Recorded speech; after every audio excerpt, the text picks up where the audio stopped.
Well, hello and welcome back, dear listener. Episode 441 of the Iron Fist and the Velvet Glove podcast, where we talk about news and politics and sex and religion. I was all alone, solo last week, ranting about Venezuela. This time, I'm joined by my two co-hosts as we rant about other things. Scott the Velvet Glove, are you ready for a good rant, Scott, about anything in particular? Yeah, I suppose. It's just one of those things. There's a hell of a lot coming out of the US. Mm-hmm. There's not so much coming out of the Australian, although Dutton is apparently trying to channel Trump. He's trying to channel him. So God knows whether or not that'll work. It'll probably blow up in his face. We'll talk about that. Joe, the tech guy, how are you? Evening all. Yeah, Joe's good. If you're in the chat room, my promise to you, actually, there's nobody there yet. If somebody turns up, they can choose whatever topic they like and we'll talk about it, because I was kind of looking at the list of topics and it was all international geopolitics type stuff, because it really just felt like the only thing going on in Australia to talk about was AUKUS and foreign policy to do with our defence, and it just seems like there's not a lot happening locally. So it's all international foreign affairs. It's just war and disaster, whether it's Gaza or crazy ideas or theories on Nord Stream or all sorts of other things. So, look, as people appear in the chat, this will be the one episode where they don't appear, because I've said I'll let them run the show if they want to. But anyway, we'll see how we go. Anything you want to get off your chest at all, Scott? You mentioned Trump, and you think Dutton is wanting to emulate the Republican Party here or something like that? Well, just some of the stuff he's already starting to come out of his mouth and that sort of thing. Like, the asking the government to deny visas from people that are fleeing the war in Gaza. That was a ridiculous thing to say. And, it just seems that he's prepared to blame anything on security problems and all that type of thing, which sounds like it's coming right out of Trump's mouth. It's reminiscent of the Muslim ban that the Yanks had when Trump was first elected, where they said, well, we're not going to allow you to come into the country if you come from a majority Muslim country. It's because they're not French au pairs. Sorry? I said it's because they're not French au pairs. Okay, gotcha. Yeah.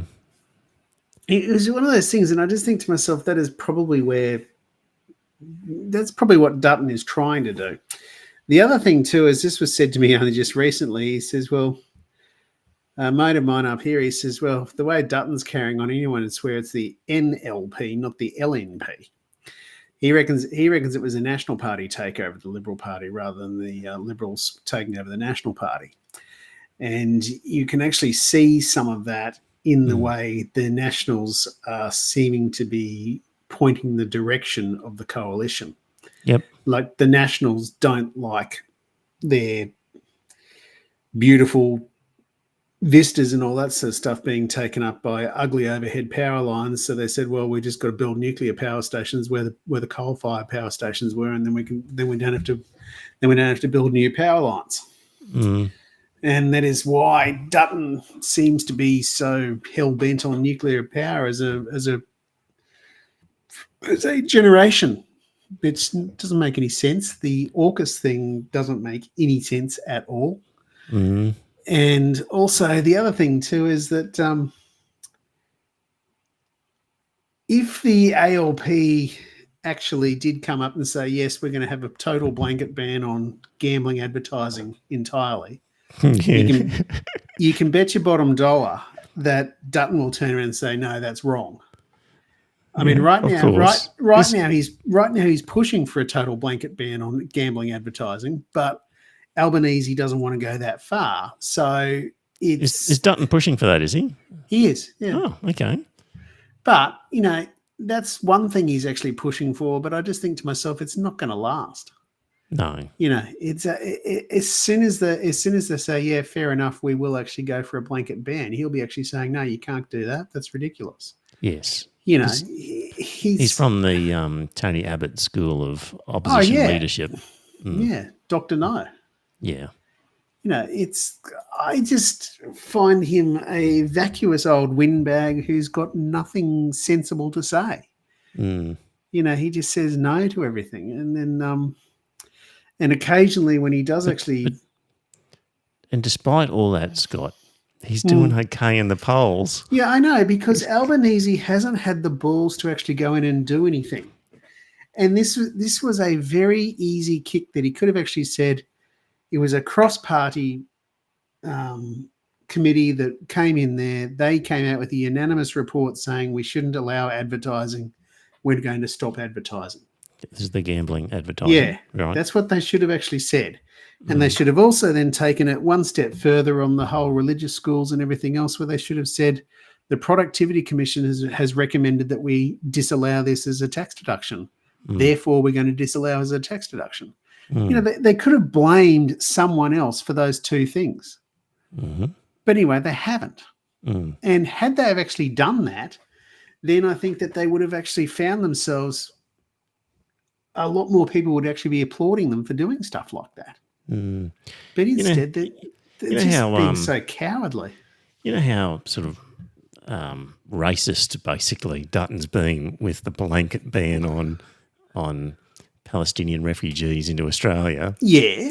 The sad part is online, when you look at, as I do on your behalf, dear listener, Sky News, Twitter and Sky News Facebook pages and places like that, when you look in the comments section, it's awful.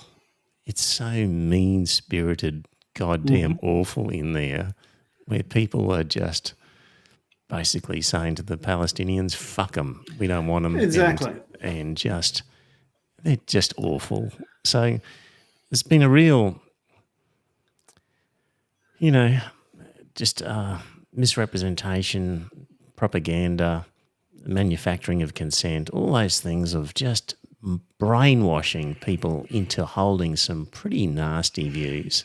And they're genuinely held, and therefore Peter Dutton picks up quite a lot of that along the way. So, yeah. For sure. It's just like one of those things. I just think to myself that he's starting to emulate Pauline Hanson.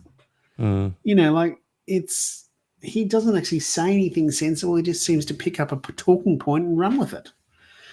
He's just they're aiming for the same sort of electorate, aren't they? Really, that rural redneck. Absolutely, that's what they're trying to get. He's sort of given up on the inner city. He has, and that's one of the things that I just think to myself that was. I'm very grateful that the Teals actually contested that election and won, because that was a kick in the pants to the Liberal Party and also the other thing too is like the sensible commentary have already said, if you don't get those Teal seats back, you're never going to form government. They're doing everything to not win those seats. Exactly. If only we could get a Teal MP or a candidate standing here in Peter Dutton's electorate, tempted just to get him out. Yeah, it's one of those things like there was actually talk of the Teals moving north and that sort of stuff. They're thinking that, I think that they might have picked up on the fact that Ryan isn't really a Green seat and that the Brisbane and Griffith aren't really Green seats, but they have fallen to the Greens. And I just think to myself, had they had a sensible Teal candidate up here, then those three seats would have probably gone Teal more so than Green. Yeah. Don't know. Yeah. There's two people in the chat room. If you're in the chat room, say hello, and we will discuss any topic that you want to raise, because I'm in that kind of mood. So we'll riff on anything if you want to put it forward as a topic. Be careful with your promises. Yeah. Anything within reason. Right. I've got a pretty broad feeling of reason at the moment. So, yeah. Scott, you mentioned AUKUS in that little rant you had there. That was nice. I'm seeing more pushback against AUKUS, even amongst the Hawks. I've seen people from ASPI are now complaining about this submarine deal. Yep. I'm seeing articles in the Australian Financial Review, seeing articles in Sydney Morning Herald, starting to see a pushback because the people who want war or want, are pro spending money on defence can just see that we're going to get nothing from this. And so it's really getting to the point where the only people who want this are going to be Albanese and Miles and Dutton and his crew. Like it's just the politicians and the defence people. Perhaps narrow that down to the naval defence people. Yeah, but even amongst them, you don't see a hell of a lot of them coming out in support of it. I actually watched an American YouTuber who's just spent a week in Australia, and he was saying, I couldn't believe it. I was sat in a restaurant and the waiter started talking to me about AUKUS, wanting to know what I felt about it. It's like, how come the wait staff are involved in politics over here? Really? Yeah. Oh, that's good. Yeah, exactly. Because we've got an engaged electorate because of our compulsory ballot. That's why. Well, exactly. Wow. You reckon they're, well... We're not more as engaged than as other we countries. we are more engaged than other countries, for sure. We're not as engaged as you would want, but we are more engaged than other countries. Yeah. So anyway, I can see a turning of the tide on the right where they're basically acknowledging this is just a shitty deal and we won't get any toys from this and we want our toys. And so that's what I'm seeing as I'm reading stuff. Yeah. What else have I got? It's one of those things. I just think to myself that once you actually look at AUKUS in the cold light of day, when you realise that there is nothing in there that guarantees they're actually going to hand any of that over to us, then you've got to actually ask yourself the question, why the fuck are we spending $400 billion when there's no guarantee of any of these toys? And So- even with that, the only reason you would want a nuclear-powered submarine is so that you can travel from wherever the name of that port is over in WA. You can do it in a submarine. You can do it under the water surface until you actually surface just off the coast of China, and you want to lob missiles at it. That's the only reason you'd want them. You know, Well, they're not going to be SSBNs, so they can't lob missiles. Well, by the time... Yes. What's SSBN stand for? Capable of ballistic- launching nuclear Ballistic missiles. Yeah. In theory, at this point, they're not supposed to be. But It's supposed to be hunter-killers. yeah. Perun, the YouTube channel, did a thing on submarines recently. Okay. What did he say? Just basically, he's doing his usual defense analyst money-wise, talking about all the different... In fact, he only barely touched on Australia. He was mostly talking about the US, China, and Japan. Right. And talking about... And Russia. Talking about how many nukes of... how many different submarines of each type, and their capabilities, and, you know, why you'd want this type of submarine or that type of submarine. So that was quite interesting. What was I going to say here? So... Yeah, I mentioned Australian Financial or Sydney Morning Herald, somebody from ASPI, the headline is AUKUS is unhinged from reality. So, and then we've got, we'll get on to Paul Keating shortly, but Gareth Evans came out. He said it's one of the worst foreign and defence policy decisions our country has made. You do realise, though, that when we have our nuclear submarines, because they're small modular reactors, then we'll be able to have small modular reactors and we can plug them into shoreside and power cities with them. Yes, we'll be able to power a small neighbourhood with them. That's, yeah. So, but more information came out about the deal that we struck. And as if it wasn't bad enough, but David Shoebridge came out and has done a summary in layman's terms about how the deal works. So, we've got Alison in the chat room and Don. open invitation, Alison and Don. Pick a topic and throw it in the chat room. We will talk about it momentarily. But meanwhile, here's Shoebridge explaining this deal that Miles signed up for. By the way, in relation to Miles, He's a nut job. Gareth Evans said about, this is what Gareth Evans said about Richard Miles. He said, his love for the US is so dewy-eyed as to defy parody. From Labor guys, bagging the current punch. But anyway, Green Senator Shoebridge sums up the deal here. Hopefully. Made public the new AUKUS 2.0 agreement, and it must be the most one-sided international agreement Australia has ever put pen to. There are so many problems that it's hard to wrap your head around how anyone could have agreed to it. So here's a little thought experiment. Imagine I'm trying to buy like a second-hand car or a second-hand truck from Uncle Sam's car dealership. Well, before I can buy the car, I need to pay Uncle Sam billions and billions of dollars to modernise and uplift his car yard and the car factories. I also need to promise Uncle Sam that I'll only drive the car to places he wants and only use it in ways he approves of. Otherwise, he can take it back. I'll also not get this car for maybe another decade at least. And during that time, while they've got my money, if Uncle Sam's car dealership decides doesn't have enough cars for themselves, they get to keep it. And I have no way to claw back the money I've given them. It's also a well-known fact that Uncle Sam doesn't actually have enough cars to sell to me and won't have enough for the foreseeable future for their own needs.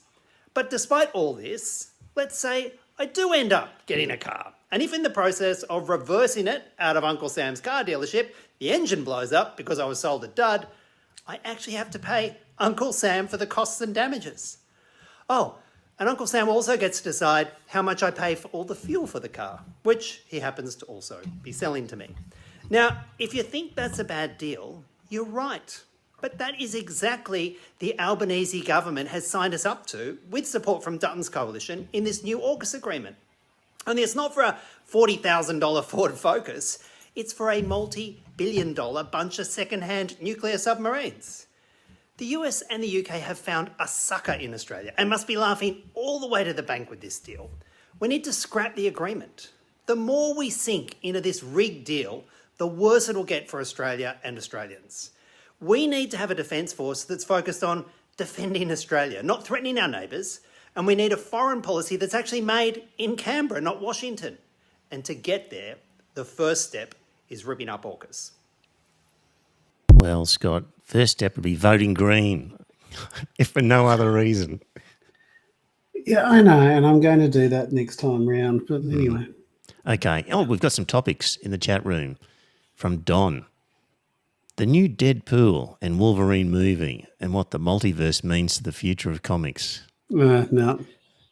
Can I just say that I haven't been to a cinema to watch a movie in, I don't know, a decade or something, because somewhere along the way, people decided that adults wanted to watch superhero movies, and that's all they made for about 15 years.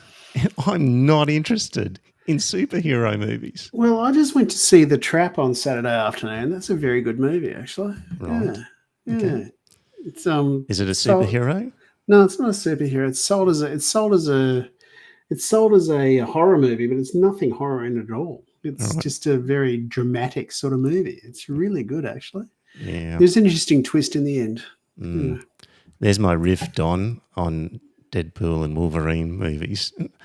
Is Wolverine also the Australian actor? What's his name? Hugh Jackman. Yeah. Hugh Jackman, I believe. Is he overrated? Like, honestly, he just doesn't. He looks all right without a shirt on. Well, But in terms of acting ability, I don't know. Just it's one of those things. He's probably not bad. Yeah. Anyway. okay. Then we've got Alison says, how about the New South Wales Liberals missing the deadline for about 130 council candidates? And I think they're now going to sue. They're proposing to sue or take the electoral commission in New South Wales, whatever the body is, to court over it. But yeah, there was a deadline for And they fucked nominating it your up. Yeah, no, candidates. that's why that guy got sacked, because he didn't actually do it. Yeah. Just Too bad, so sad. too bad, so sad. But wow, what a bumbling organisation you've got if you haven't done that. So, Scott, should special circumstances be given? What about our democracy, Scott? I'm going to play devil's advocate. Okay, but no, I honestly believe that you've got rules for a reason, and one of those rules is you had to have your nominations in by a certain time. Now, I'm sure that they could actually do it, but they've decided not to.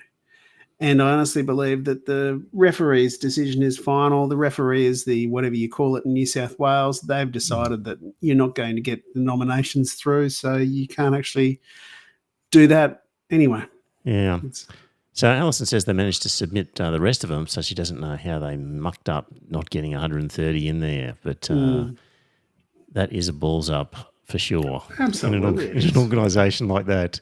You had one job to do. Yeah, and they fucked it up. Yeah.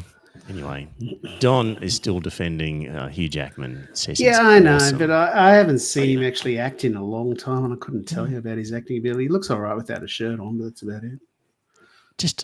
And on actors generally, we just project onto these people the characters that they play. Much. And we just, they play a smart, clever, all-knowing person, and we somehow think that the actor is. Yeah, exactly. No, you see, like I'm a freak of the 70s and that sort of stuff. I was born in 73, and the first movie I actually remember watching was Star Wars. I loved it, and I still watch anything now that's Star Wars. I watch it, and as a result, I started to follow some of the actors and that sort of stuff. And Luke Skywalker, what's his name? Mark Hamill, that's it. He's actually a real Democrat and everything else. And I thought I see him actually turning up to the Democratic National Congress and convention and everything else.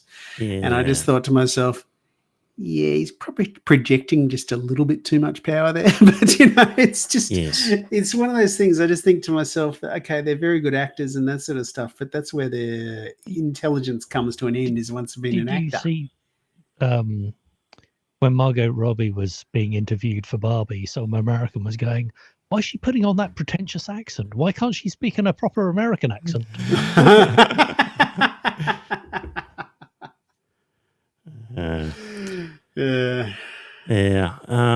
Yeah, we do project. The other one was a guy from Star Trek who played Mr. Sulu. George Takei or whatever. He's still alive. He's big on Twitter. But I think on the basis of his clever commentary along the way, I think. But also he's openly gay. He was one of the first people who was openly gay, I think, in that group of people. And he's become a big spokesman for gay rights, kind of like Stephen Fry. Yeah. So if you have eloquent people who are members of the community, who are eloquent, can speak and suggest why the bigotry is just being an arsehole, then I think fair play to them. Yeah, why shouldn't they be? I'm all for them commenting and for them to be judged on their commentary. It's just when people fawn over these actors and actresses, and really they're just ordinary, sometimes very ordinary people, playing pretend in front of a camera. They're not that special. Hey, I actually, on the topic of movies, you can watch on Netflix, I think it is. Have you seen The Holdover? Yes, it's a really good movie. I saw it at the cinema. It's really good. It's very good movie, and I've seen it just recently again on Netflix, and it was really very powerful. And I was really pissed off at the time because they had the cinema at my local cinema and everything, like they had the posters up for it. And I saw a short for it when I was down in Brisbane. I thought, that looks good. I'll watch that when I go back to Mackay. And then they never showed it in Mackay. They just never actually showed it, which really gave me the shits. So after that, I saw it when I was next time down. When I was down in Brisbane again. Yep, not a superhero in sight. No, Just it good was acting. really good. Yeah, it was really good. Highly recommend that one to you in the Yeah. chat room, Don Tuvey. Try the holdover and tell me how it compares to a Marvel superhero comic movie. I'd be keen to know your thoughts. I So think if you're actually honest about it, you'd have to conclude it would be preferable to a Marvel superhero movie. You know, I don't think Don's going to agree with that. But anyway, no, Don will be going. He'll be here's up the there challenge. defending it to the end of the world. And Alison recommends The Greatest, The Greatest Showman, Showman. which I think was a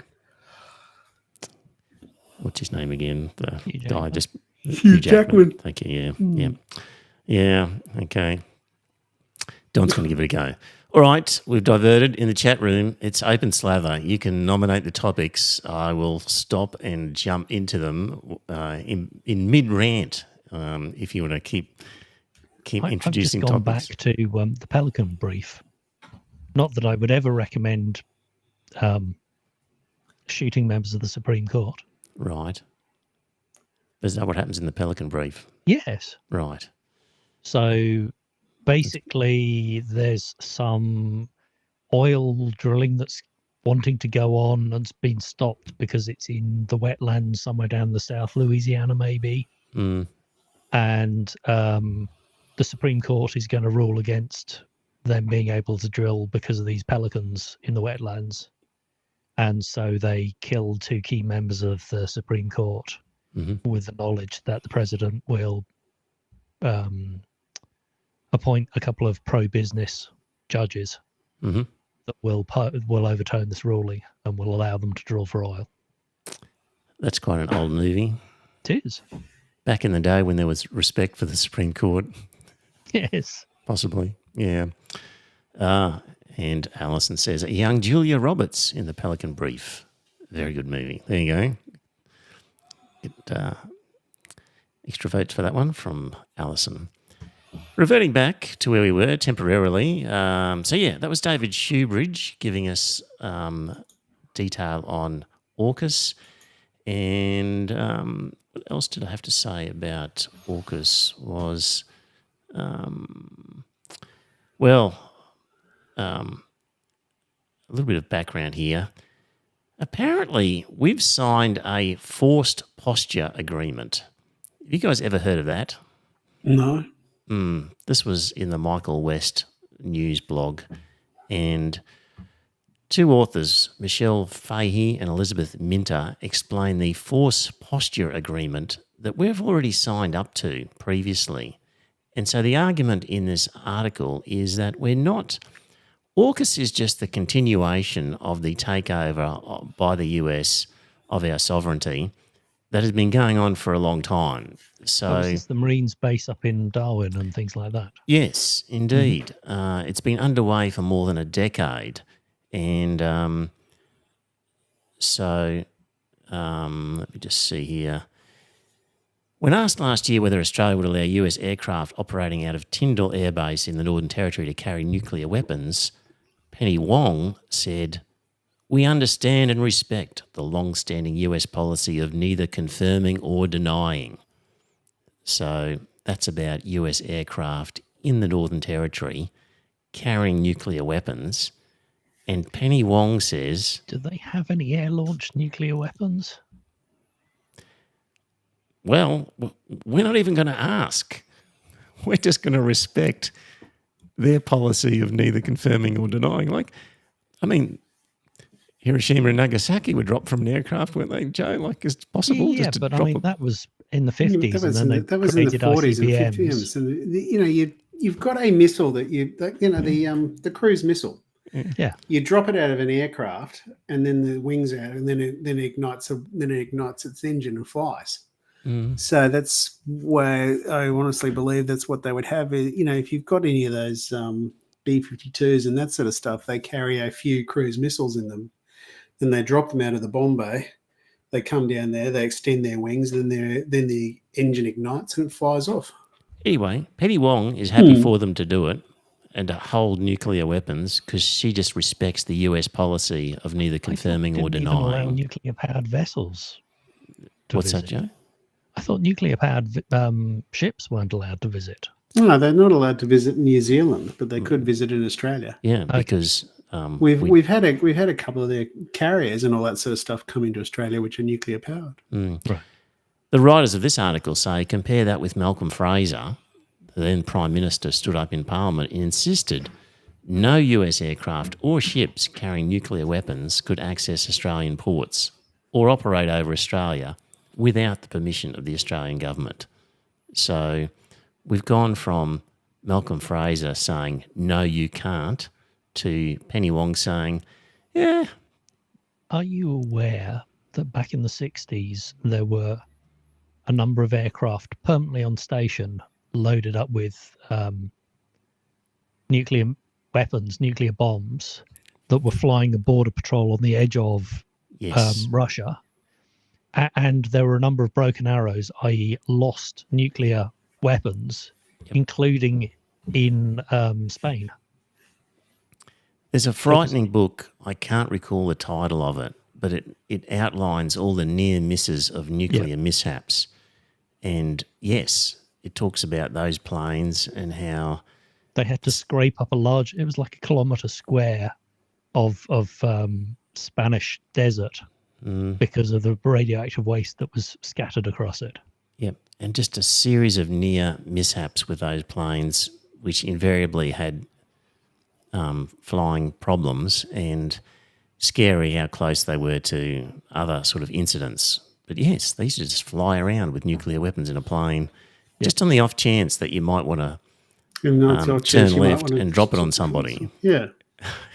Probably still happening. Well, one would hope it's not happening. Yeah. As John Menadue said, this is our territory, it's our sovereignty. Yet today we won't even ask the Americans operating out of Tyndall whether they're carrying nuclear weapons.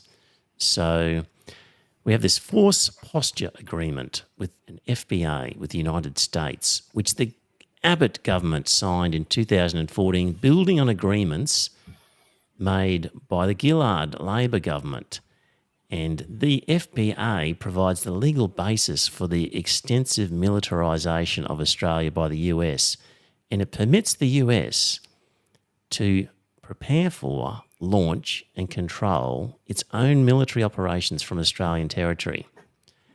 In it, it says, quote, United States forces and United States contractors shall have unimpeded access to and use of agreed facilities and areas for activities undertaken in connection with this agreement.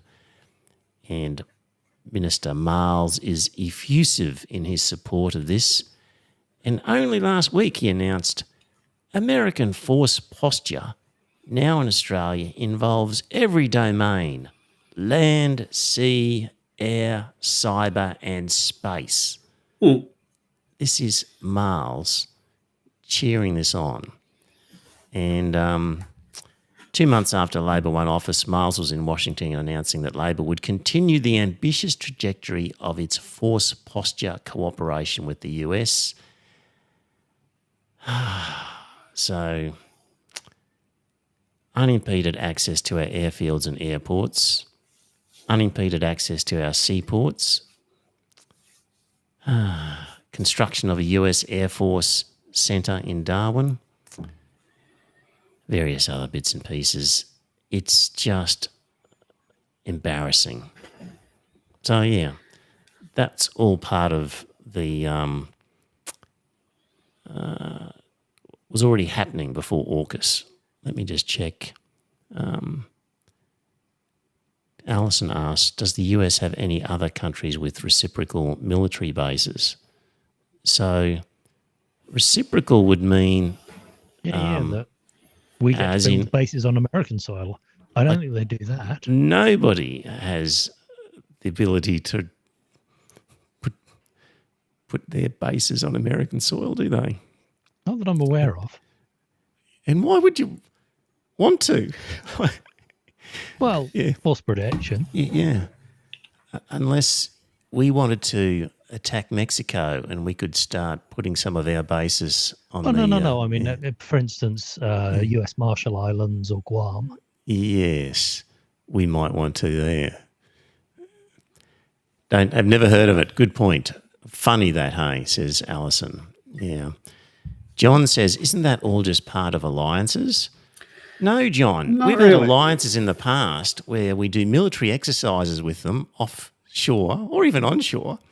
And at the end of the exercise, we say, see ya, that was fun. Now you go home with your stuff and we've practiced together, but you don't keep your military base here with a written legal agreement that says you can do whatever you want to while you're here.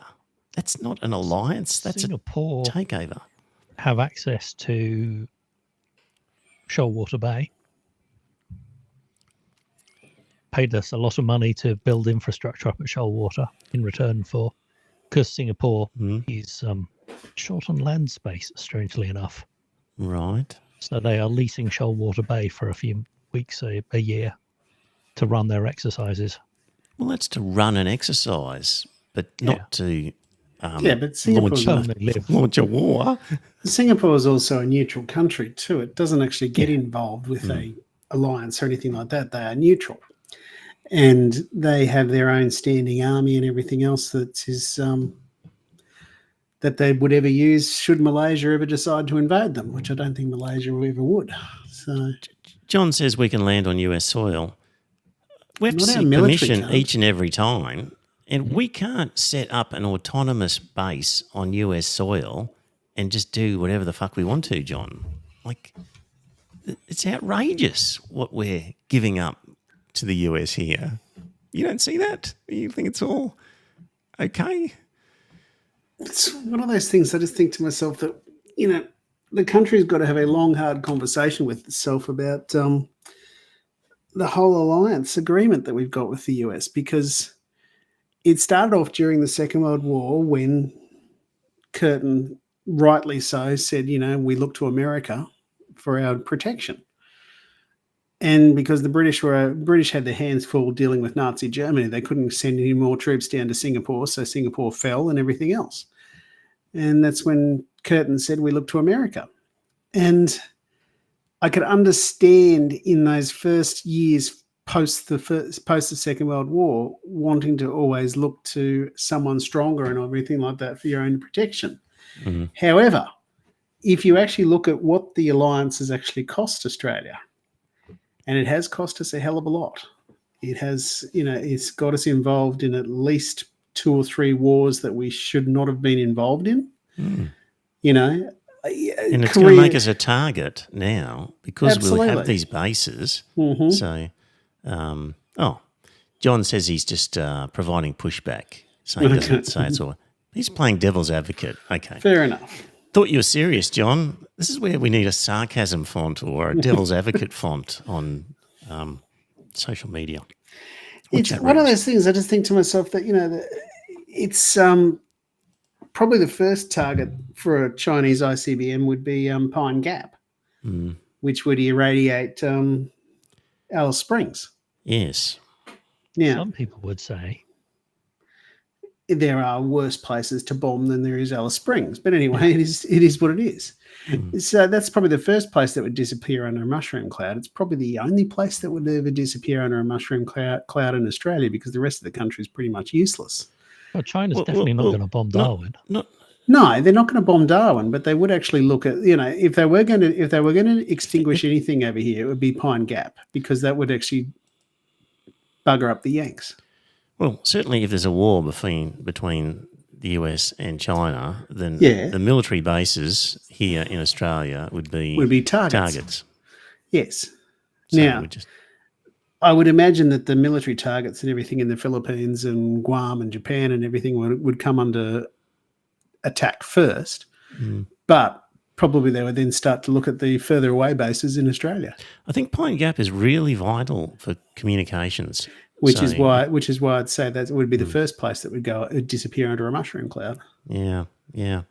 So, still on this topic, I'm going to be talking about Paul Keating's interview on the 7:30 report, and who was that lady on the 7:30 report who was Lee interviewing? Sales? No, she's gone ages ago. Was she? Yeah, who is it? It's Sarah Ferguson.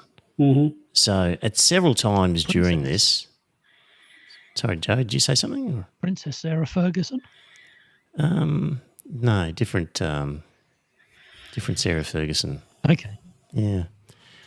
I'll quote a bit from this interview. She's quite a good journalist, actually. Oh, no. Well, I thought she was. But so she says she's interviewing Paul Keating. Let me just get to the relevant bit. She says, what's wrong with cooperating with an ally deemed indispensable for Australia's security? Keating responds what's wrong is we completely lose our strategic autonomy. Let me amplify. If we didn't have an aggressive ally like the United States, aggressive to others in the region, there'd be nobody attacking Australia. We are better left alone than we are being protected by an aggressive power like the United States. And she goes on, well, the rationale for this has been that is the rapid and undeniable escalation of Chinese military. Why shouldn't Australia embrace an alliance that counterbalances that power? Keating says, because that power has no strategic designs upon Australia. But just going back to the point here, he didn't take it up with her, but she claims that there's been a rapid and undeniable escalation in the Chinese military. And is that the case or not? One way of measuring military expenditure would be as a percentage of GDP. And somewhere here, I've got a picture. Let me find it. I'll put that up. There's a picture. Military spending as a percentage of GDP, and guess what? Way out in front is the United States, and Australia spends more as a percentage of GDP than China does. So, okay, because China's got a large GDP, it's spending more than Australia. But it's only doing what people would expect any country to do, as in spend a couple of % per annum on military spending. It's not an exorbitant amount. And just quoting from this guy here who says that it's actually trending down, China's expenditure. It's now 1.6% of GDP, which means that if China was a member of NATO, it'd actually be criticised for having overly low military budget, given NATO member countries should aim to spend at least 2% of their GDP on defence. And the US spends 3.5%. So it's just dishonest to be suggesting that there's this incredible China build-up when, given the size of the country, what they're doing is actually fairly normal or even abnormally low compared to other countries, below what NATO would be telling them to do if they were a member of NATO. So this is the sort of shitty journalism from people like Sarah Ferguson on the ABC. If I get to it at another point, I'm going to talk about some shitty journalism in The Guardian. And just in recent times, guys, I'm just getting tired of... I expect shitty journalism from Murdoch Press and Fairfax, 9 Fairfax. But it's just getting worse and worse from the ABC and The Guardian, the sort of people you have some sort of hope for. So, yeah. Anyway, let me see in the chat room, because I've promised in this episode I'm dealing with the chat. John, you would think if the US was hotting up for a war with China, they would put a couple of Patriot systems on Pine Gap. Just because she doesn't ask the questions you want doesn't make her a bad journo. It's not her lack of asking a question, John. It was her statement that China is spending inordinate amounts on military when in the scheme of things they're not. So it wasn't... I haven't criticised her for not asking a question, if that's clear. Right, still back to the interview. Keating says, China's got no strategic interest in us. Keating says Taiwan is not a vital Australian interest.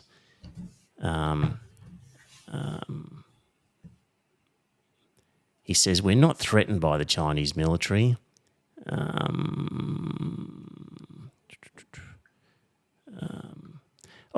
This is what I've been saying for years, dear listener. For years I've been saying this exact point. Australia is capable of defending itself. Let's say, what is a threat? And that is an invasion. An invasion comes in an armada. With satellites today, you see the armada formed. You would see it leave its harbour. You would see it for 10 or 15 days come to Australia, and you would sink every one of them on the way. You don't need the United States to defend Australia. Australia is quite capable of defending itself. And we've made this point for years, dear listener. When you are just on the water, you're a sitting duck for a whole host of missiles that could be lobbed at you in any number of ways. Mm-hmm. You'd be scared shitless as the captain of a Chinese troops ship navigating its way to Australia over 10 to 15 days, hoping to arrive unscathed. That's where we should be spending our money on is missiles and whatnot, and defensive submarines and alliances with Indonesia and people like that, so that we're intercepting these things along the way. See, it's one of those things. I was actually talking to a mate of mine the other day, and I said, that China's a long way away from Australia. It's got to come down via Vietnam, the Philippines, Thailand, Indonesia. It's going to sail past a number of fairly friendly countries to Australia. They're going to pick up the phone and say, hey, boys, you better watch yourself because the Chinese are heading south. And it's so much easier just to buy it. What would they be coming for? Like whatever they want, it would be so much easier just to buy it. Yeah, even with that, even if they did come here to buy everything up, then we'd always just put in export controls and say, well, you can't sell that anymore. But from the Chinese point of view, rather than force a war to take something from us, it's just be easier to buy it, to pay above market price for whatever it is that they wanted. Exactly. And work on alternatives in the meantime. So, Sarah Ferguson, I just want to come back to what you said about Taiwan, because it sounds from what you're saying, you'd be perfectly happy to give up any support for Taiwan. And Keating says, any military support, absolutely. He says, does anyone want their kids to be shot to death on a sandy beach in Taiwan? This is the outcome of such a policy. That is the straight talking that we need. It's a sandy beach, though. It's a fairly rocky beach, I thought. Well, indeed, on a sandy or a rocky or just a Taiwanese beach. You, Sarah Ferguson, put your kid up in the front line if that's what you think is a great idea. I'm so glad that he's bounced back and said that. What else he's got? Well, we support China. Yes. We just don't say which China. Yeah. One China. Exactly. To rule them all. He says, the only threat likely to come is because we have an aggressive ally, because of AUKUS. And Sarah Ferguson, great journo that she is, says, just to finish, is it your contention that faced with the rapid escalation of Chinese military, which is a misleading description, Australia should do nothing? And Keating says, no, Australia should have submarines which protect the waters of Australia. It should have attacking and bomber aircraft to sink ships. It should have self-propelled mines. It should have all of the things, the modern things that you can keep. Look, there's no way another state can invade a country like Australia with an armada of ships without it all failing. Australia is quite capable of defending itself. Here, here. There we go. Good on you, Paul Keating. Now, just the emus on them. They've already won one war. Said who on them? Emus. What's emus? Joe, you've lost me with that. You're not aware of the Emu War? No. Okay. Scott, are you?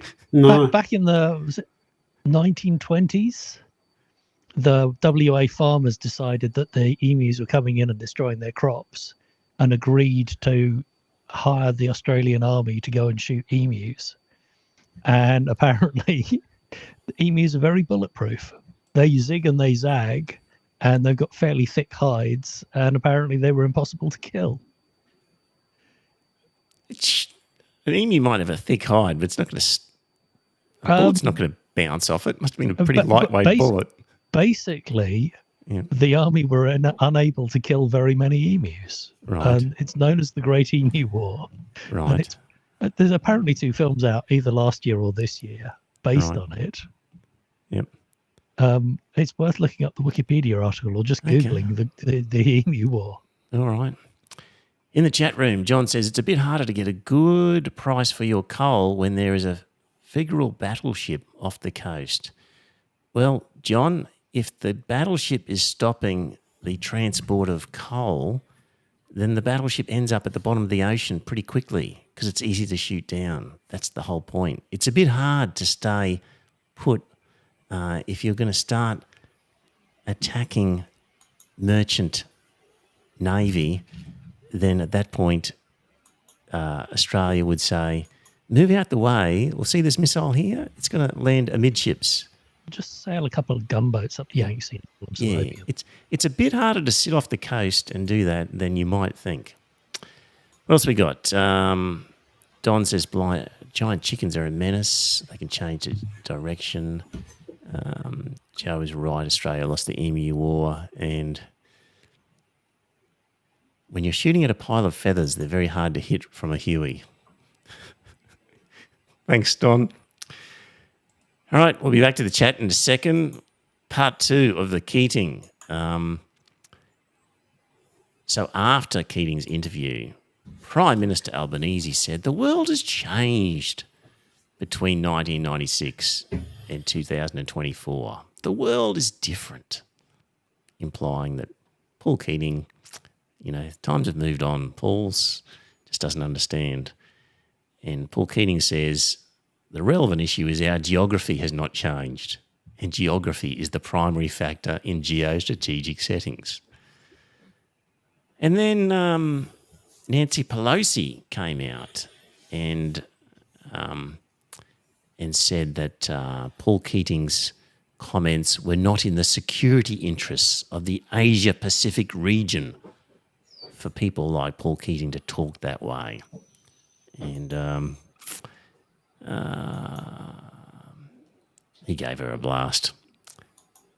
That was the Paul Keating stuff. What else have I got? Is there anything else on that? It just... you guys got any other comment on that? We done? I'm still just not exactly sure what to do about Taiwan because, Did you watch that video I shared with you?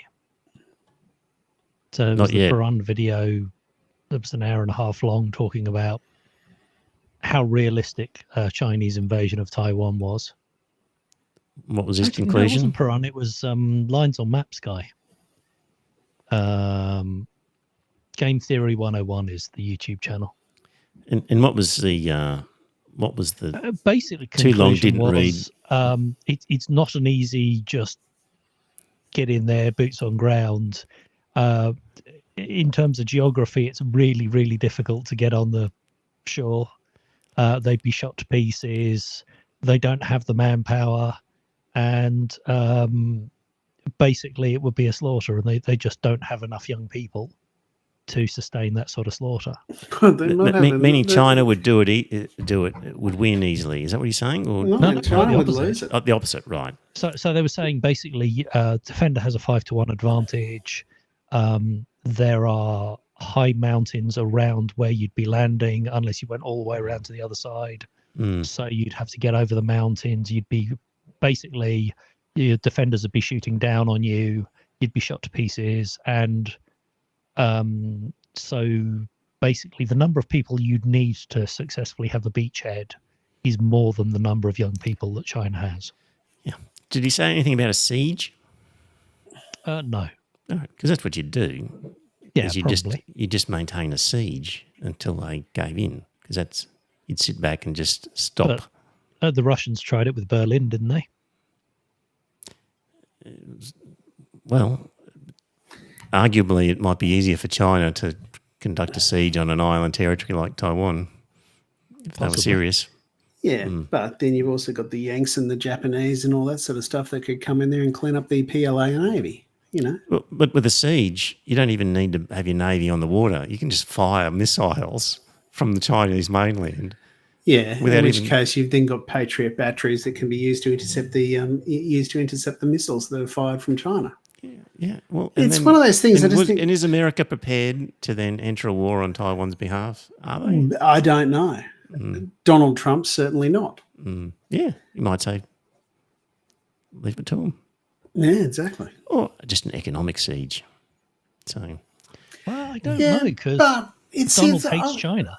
It's one of those things. I've actually been reading a fair bit of stuff on that, and there's I can't even remember the name of the chip company in Taiwan, but they reckon that is the one thing that's actually keeping Taiwan independent because it sells chips all around the world. And although the Chinese are getting very good with their chips, they can't actually sell the chips to the rest of the planet because they don't trust China to actually sell who does complete chips. that? Maybe Western powers don't want to buy the that Chinese story chips, about but there's the plenty of others. motherboards that being created with backdoor chips on, which I think turned out to be a furphy. But there was a big scare story in the press about it at the time. But It's one of those things. in terms of countries like the BRICS countries, the global South, the they'll BRICS all buy and the chips. global, They'll all buy chips from China. I agree. However, they're not Europe. They're not the United States. They're not Australia. They are, they're not the big economies of the world. That's why Germany is building its own chip manufacturing plant in Germany because they're getting ready for Taiwan being taken out. Yeah. Don says China is fine. I love their tucker. Loves their tucker. In terms of the chip manufacturing, apparently one of the big things helping the Democrats in this current political climate in the US is the whole we're building our own chip fab on shore. We know we're in Taiwan. And so there's a big amount of US government investment in basically skilling up poor areas to go and work in these factories of chip fabrication. And so large investment of cash in rural seats. I just going to divert right to the top of my notes here. Did you guys hear about the change of government in Bangladesh? Yeah, I did. And I wasn't really sure what to believe on that because there was stuff that you've already picked up on that you say, was it a revolution or was it a coup, wasn't it? Was it a popular uprising or was it a coup is the question. Yeah. And this sort of come about in the last week since I did my episode on Venezuela and the multiple attempts by the US to conduct a coup. And I did a bit of an examination of just how many coups the US has been trying to do around the planet. And the point I want to make about this is, like, I know nothing about the Bangladesh situation, but I started listening to a podcast. It was the Guardian podcast. How Bangladesh's long-serving leader was toppled by student protests. And it's basically an interview with this guy, David Bergman, which he essentially says that the Bangladesh government used to be good guys, but they went all authoritarian and undemocratic, and this has been a genuine student uprising, and thankfully a much better bomb have been installed. And that was, this British journalist interviewing this Bangladesh expert. And if you just listen to that episode of that podcast from The Guardian, that was the story you got. Plucky students because they made a law which said a certain percentage of government jobs had to go to the descendants of people involved in the War of Independence. Revolution. Yes.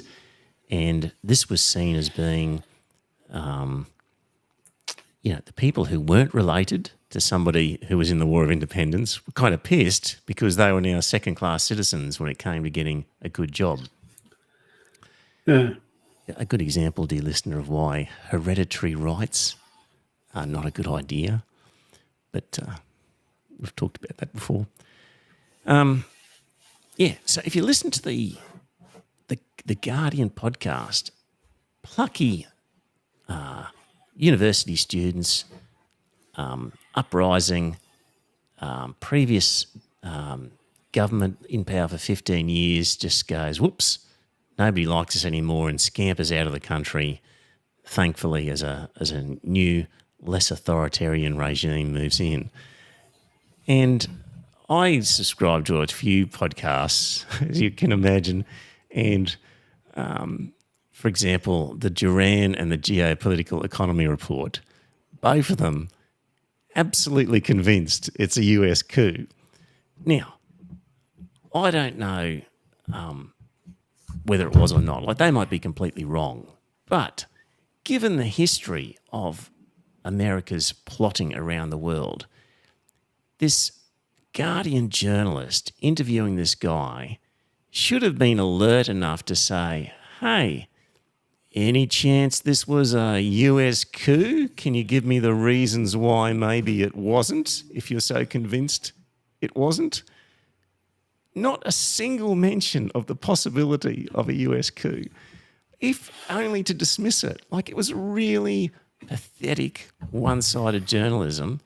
And then when you do a Google search on the journalist that she was interviewing, this guy, David Bergman, you can find all sorts of stuff about him that suggests he is not an independent commentator on what's going on in Bangladesh. It's a US coup because all of the government infrastructure will be sold off at a very cheap price to US corporations in the next 6 months to a year. Well, you'll really know when a US base appears at some strategic point in on Bangladesh territory, because apparently it's a very important seaway nearby for transporting oil to China. So, funnily enough, the group that's now installed has been applauded by the US and are very pro-US, and that's almost certainly going to happen. So it just gave me the shits that The Guardian spent 20 minutes talking to a guy who's related, is the son-in-law of one of the key opposition members, and has a history of not being an independent observer, completely relayed everything he had to say and didn't even contemplate the possibility of a US coup. And I just thought, fuck, terrible, pathetic journalism that's just misleading people. And I think it was only just before that I'd seen the Sarah Ferguson with Paul Keating saying, the China, they're building up a massive military totally beyond what would normally be reasonable. And I'm giving up on these characters in mainstream media who you thought might be helpful, but they're not. The only thing left is small, independent, little podcasts like this one, little YouTubers like, I don't really like Perun, but, people like that. The John Menadue blog, dear listener, if you are not subscribing to the John Menadue blog, and you should be paying them some money, $5 a month or something like that, because that's where genuine information is coming. So, yeah, that's my little rant about that. What have we got? What's in this chat? Let me scroll through it a bit.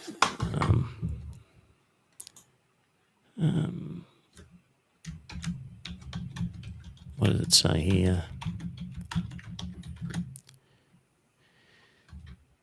John says, China holds the vast majority of rare metal deposits. Joe, you said not so sure about that. Yeah, I'm fairly sure lithium Yep.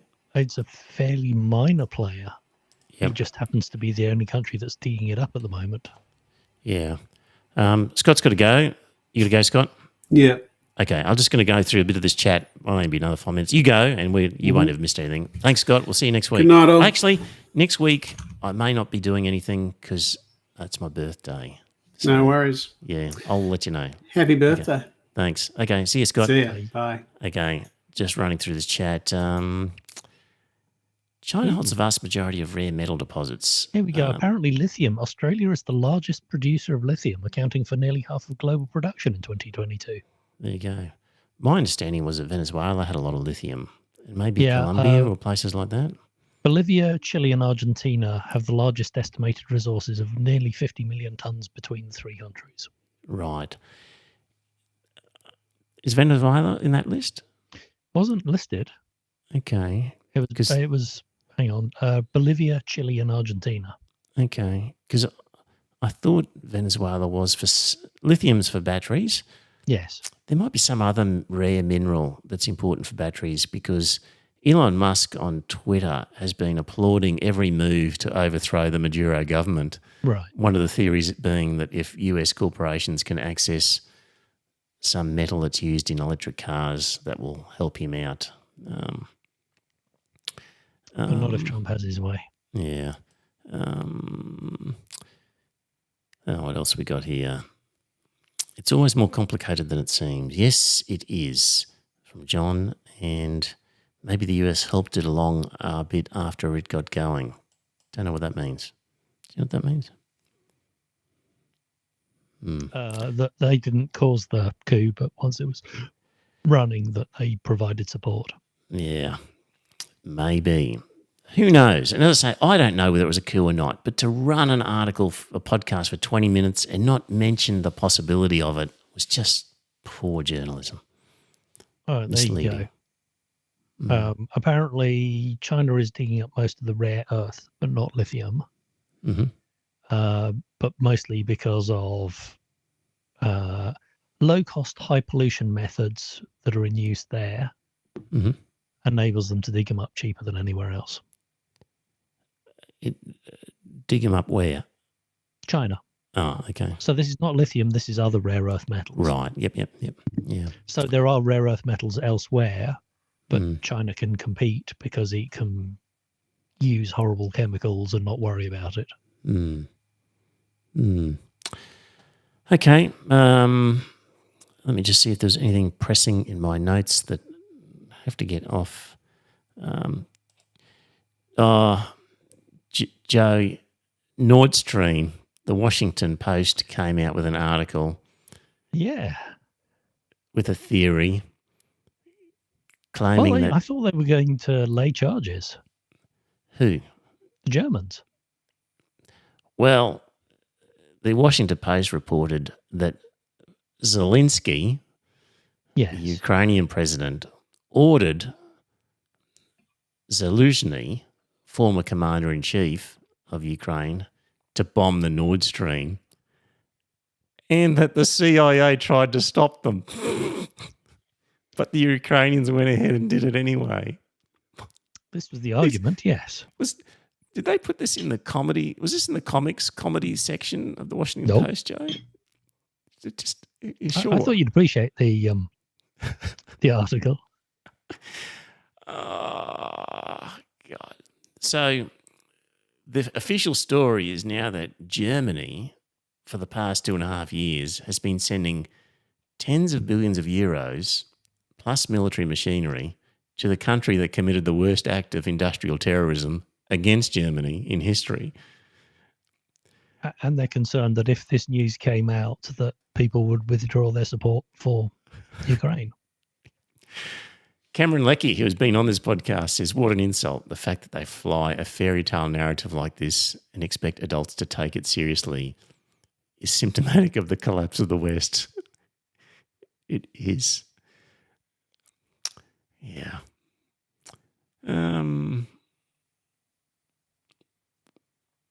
think that's enough, Joe, unless you got something pressing you want to get off your chest.